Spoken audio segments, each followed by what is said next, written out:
वर्तमान में जिसे जीना नहीं आया उसका कभी भविष्य सुधरने वाला नहीं है। जानते हैं कैसे? एक बार की बात है, एक भिखारी सुबह सुबह की बेला में, अर्ली इन द मॉर्निंग, एकदम सुबह अपने घर से निकला। और जब अपने घर से निकला तो भिखारी बड़ा चालाक, भिखारी ने अपने झोली में 4 मुट्ठी चावल डाल दिया। 4 मुट्ठी चावल डाला भिखारी ने। क्यों?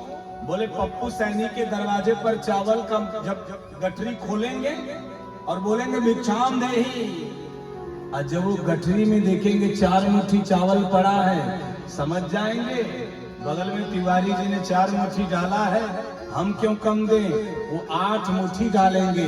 इस मेंटेलिटी को भिखारी जानता, इसलिए घर ही से डाल के चला।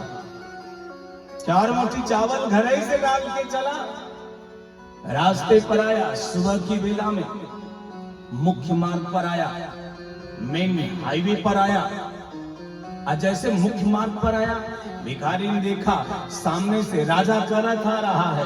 भिखारी तो बड़ा प्रसन्न हुआ, अरे आज राजा मिल गया, राजा देगा। राजा तो राजा है, उसकी सीमाएं अनंत हैं, उसका कोष बहुत बड़ा है, उसका महल बहुत बड़ा है, उसके पास अपरंपार धन है। अगर राजा खुश हो गया तो 2, 4, 10, 20 कुंतल अन्न दे देगा।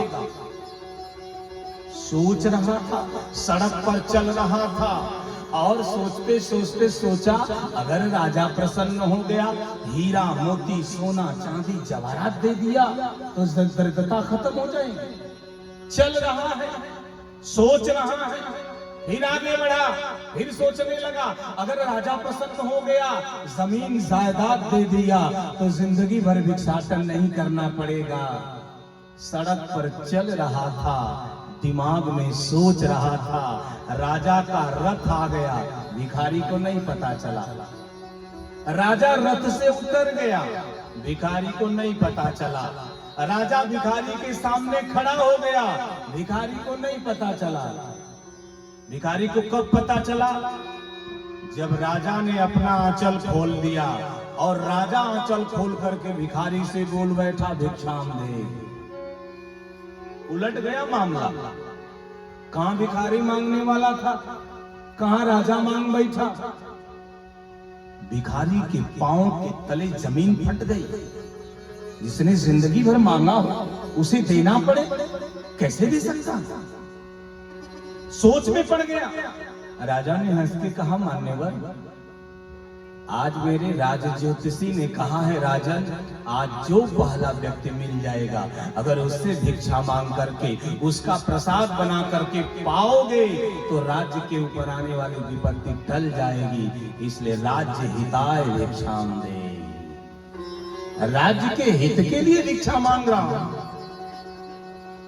सामने राजा है, भिखारी मना नहीं कर सकता।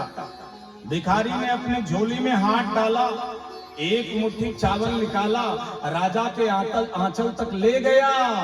ले जा करके हिम्मत फेल हो गई कि 4 मुट्ठी में से 1 मुट्ठी नहीं दिया, अपने झोली में डाल दिया। एक चुटकी चावल निकाला, 11 दाना निकले और राजा के आंचल में डाल दिया। राजा खुश हो गया। 11 दाना दे करके भिखारी रोने लगा। सांगा खेड़ा कला जैसे गांव में आया, भिक्षा मांगा, झोली भर गई। गांव वाले ने दूसरी झोली दिया, वो भी भर गई। फिर भी भिखारी रो रहा था। गांव के लोगों ने पूछा, रोज एक झोली नहीं भरती है तू हंसता है, आज 2-2 झोली भरी है तू रो रहा है। भिखारी ने कहा, चुप रहो, झोली भरी दिखती है, 11 दाना कम है, ये मैं जानता हूं। उसका दिमाग कहां है? जो 11 दाना दे दिया, जो चला गया, उस पे दिमाग है। घर पहुंचा, और जब घर पहुंचा दूर से पत्नी ने देखा, मेरे स्वामी जी 2-2 झोली भर के लाए। हंस के दरवाजे पर खड़ी होकर के बोली, स्वामी जी आज तो 2-2 झोली भरी है, आज तो तस्मई बनेगी, आज तो पनीर बनेगा, आज तो पुलाव बनेगा, आज तो क्या पकवान बनेगा। जैसे पत्नी ने कहा वैसे भिखारी ने कहा, मूर्ख, झोली भरी दिखती है, 11 दाना कम है, ये मैं जानता हूं। जैसे पत्नी ने सुना, क्रोध आया, पत्नी ने झोली पकड़ा, खींच दिया, झोली फट गई, चावल फर्श पे गिर गया। और जैसे चावल फर्श पे गिरा, वैसे पत्नी ने देखा चावल के ढेर में 11 दाना सोने का था। चावल के ढेर में 11 दाना सोने का था। और जैसे पत्नी ने 11 दाना सोने का देखा, पत्नी नाच गई और अपने पति से बोली, स्वामी अब तो नाचो, अब तो खुशियां मनाओ, अब तो उत्सव मनाओ, अब तो नृत्य करो, अब तो हंसो। पति ने कहा, वो क्यों?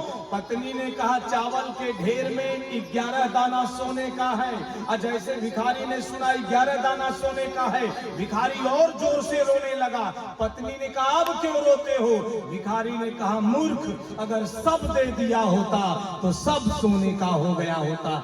यही हमारी और आपकी स्थिति।